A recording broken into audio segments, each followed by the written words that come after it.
Oi, bom dia, meus amores, tudo bem? Como é que vocês estão? Tudo certinho? Então vamos começar nossa aulinha de hoje? Então vamos lá.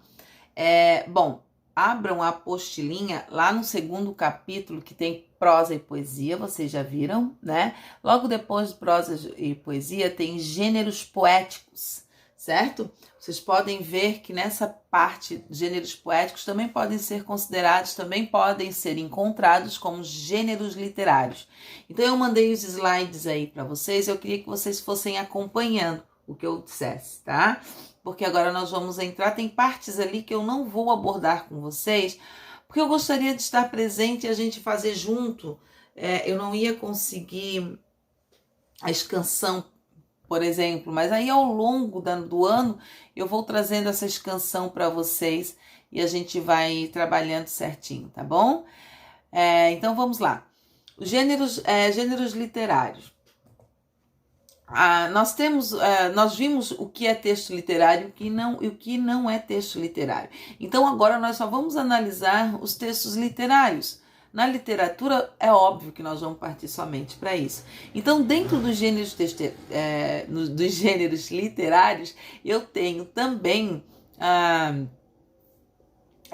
subclassificação deles.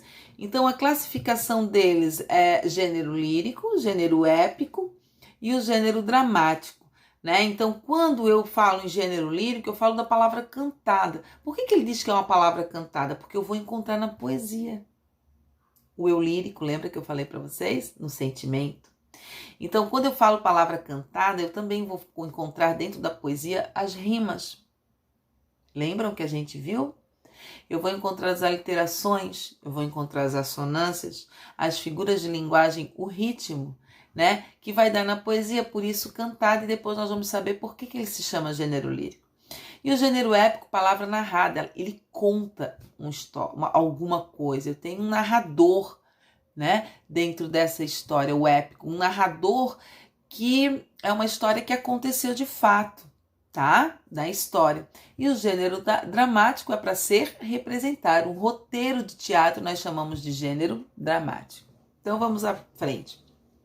No gênero lírico, por exemplo, é um gênero que é textos apresentados em versos, né? Por meio de uma linguagem poética, como eu falei para vocês. Eles colocam ali todo o sentimento, a predominância da subjetividade, todo o seu sentimento dentro daquele poema.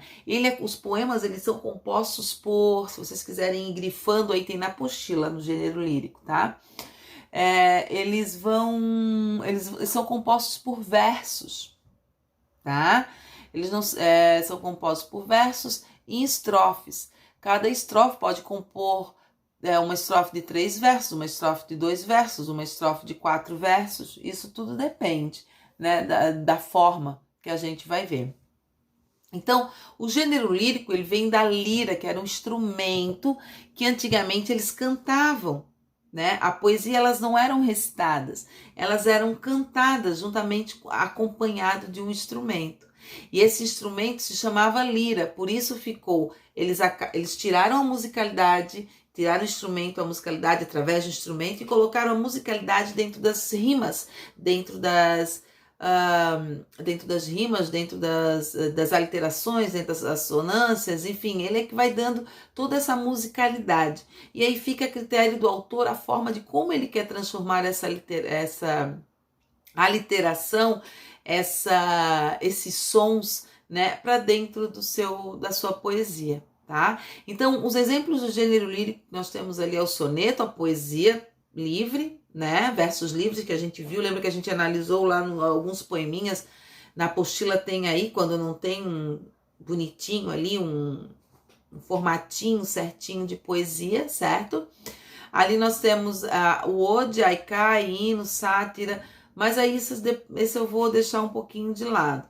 Nós vamos focar no soneto. O que é um soneto? Eu já expliquei, eu acho, para vocês, não tenho certeza, o que era um soneto. O soneto é uma forma de poema composto de 14 versos distribuídos em 2 quartetos e 2 tercetos. Se ele foge dessa distribuição, ele deixa de ser soneto. Ele é uma fórmula de poema, tá certo? Depois eu tenho o gênero épico. O que é o gênero épico? Ele conta o feito heróico de um determinado povo, personagem, tá? Então é alguma coisa que ele vai contar em versos o que aconteceu na história. Um exemplo bastante claro sobre o gênero épico são os Lusíadas, quando os portugueses foram às Índias, certo? Então, não aconteceu os portugueses descobrirem as Índias? Aconteceu com Vasco da Gama, né? Então, lá dentro da nau do Vasco da Gama, desculpa, tinha um cara chamado Camões, e ele escreveu uma epopeia que é estudada pelo mundo inteiro, né? Os Lusíadas. E os Lusíadas é isso, nada mais do que isso, que conta a história do povo português até as Índias. E aí, quem são os heróis dessa história? São os portugueses. Ele tem uma dedicatória que ele dedica ao rei, né? E ele mostra os portugueses como bravos, heróicos, tá? Esse é o nosso... Ele tem um enredo, ele tem a dedicação, ele tem a introdução, ele tem o enredo, ele tem a conclusão, ele tem tudo, personagens, a época. Ele descreve tudo, ele tem tudo que um elemento da narrativa tem. Só que ele é feito em versos, tá? Vocês podem ver aí na apostilinha o exemplo do gênero épico, tá? O gênero dramático. No gênero dramático envolve o teatro, a representação, né? Daqui a pouco nós vamos entrar no humanismo, renascimento, nós vamos ver o Gil Vicente, né? Que ele escreveu os autos, Alto da Barca do Inferno, Alto da Barca da Glória, enfim, ele trabalhou, então os poemas, os teatros, eles eram, como é que eu posso falar para vocês? Eles eram feitos para serem representados no paço, né? Ali que era o pátio do palácio. Então eles colocavam ali e criticavam, sempre tinha um fundo de crítica, alguma coisa, e o gênero que eles utilizavam era o dramático, né? Que é a forma do roteiro, que depois vocês vão ver direitinho os exemplos que eu vou passar para vocês, tá? E depois, por último, nós temos o gênero narrativo. Então, o gênero narrativo, nós temos as estruturas de uma narração, né? Que nós encontramos em romances. Romances são o quê? Não é que ele seja romântico. Romance é uma história longa, né? Que a gente tem, sai de um lugar para outro, é cronológico, linear ou não linear, ele trabalha, vai de um tempo a outro, né? Ele é uma história longa, tem vários personagens, certo? Então nós temos todos os elementos narrativos em espaços, em períodos longos, vamos dizer assim, né? Tudo intensificado. Às vezes pode acontecer, no romance pode acontecer que eu esteja aqui como protagonista, daqui a pouco eu saio daqui e vou lá para a Europa.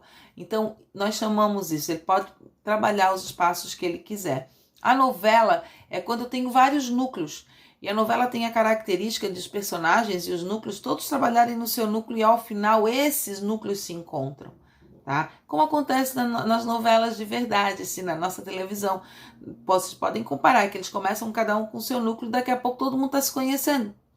Primeiro com um, primeiro com outro, depois com outro. Daqui a pouco eles já estão se misturando e ao final todos se conhecem. Tá? Essa é a característica da novela. A história é curta, não precisa ser muito longa. A crônica, né? A crônica é uma narrativa do nosso dia a dia. Ele também é como se fosse uma fotografia, é um momento, ele é momentâneo, ele é presencial, né? É uma história que tu viu ali, é aquele momento, também não tem um espaço curto, tem poucos personagens, o tempo é presente, então ele não pipoca como um romance ou como uma novela também que pode pipocar, tá? Os contos de fadas que nós conhecemos, né? Fábulas, que são personagens com animais e sempre tem uma moral na história, no final da história, né? E as lendas também, coisas nossas, como as nossas bruxas aqui, né? Vocês vão conhecer as narrativas de Florianópolis, como Franklin Cascais, que são lendas, né? Que fantásticos, a gente diz que é uma narrativa fantástica. Fechou então? E nós temos os contos, além de contos de fadas, nós temos os contos, que ela também é uma história curta, com poucos personagens.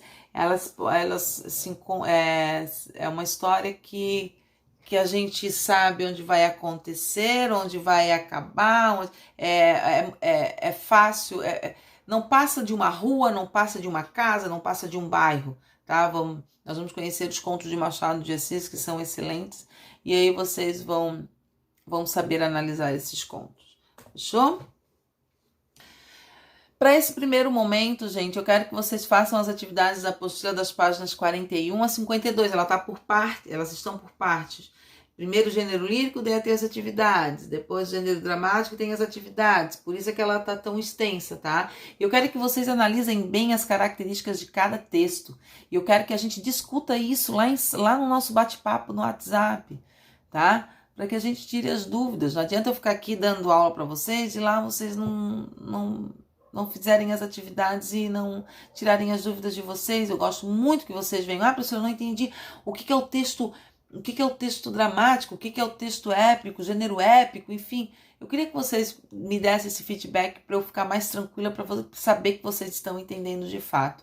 Os elementos da narrativa, grifem tudo ali, o que é o conto, o que é a novela, o que é, tá? E depois nós temos... E aí a gente pode ficar corrigindo e trabalhar, tá? E o caderno de atividades, o capítulo 2 por inteiro. Então, a primeira parte do capítulo 2 ali, vocês vão ver todo um resuminho, né, da apostila. E eu quero que vocês foquem naquele resumo ali, que é uma parte que vocês podem fazer um esquema, um mapa conceitual para vocês estudarem para a prova depois, tá certo? Então, vamos lá. Eu quero que vocês tirem as dúvidas agora, façam alguma coisinha ou outra a partir disso que a gente viu aqui, para vocês fazerem, tá? Qualquer coisa, mandem mesmo que eu esteja durante toda a manhã, mesmo que eu esteja, porque eu vou estar online ali com o terceirão, vou estar online com o segundo ano, mas eu quero que vocês estejam ali comigo, tá bom? Eu vou atendê-los de qualquer forma, fechou? Beijo no coração de vocês, amo vocês, tô morrendo de saudades, tá? Beijinho, gente.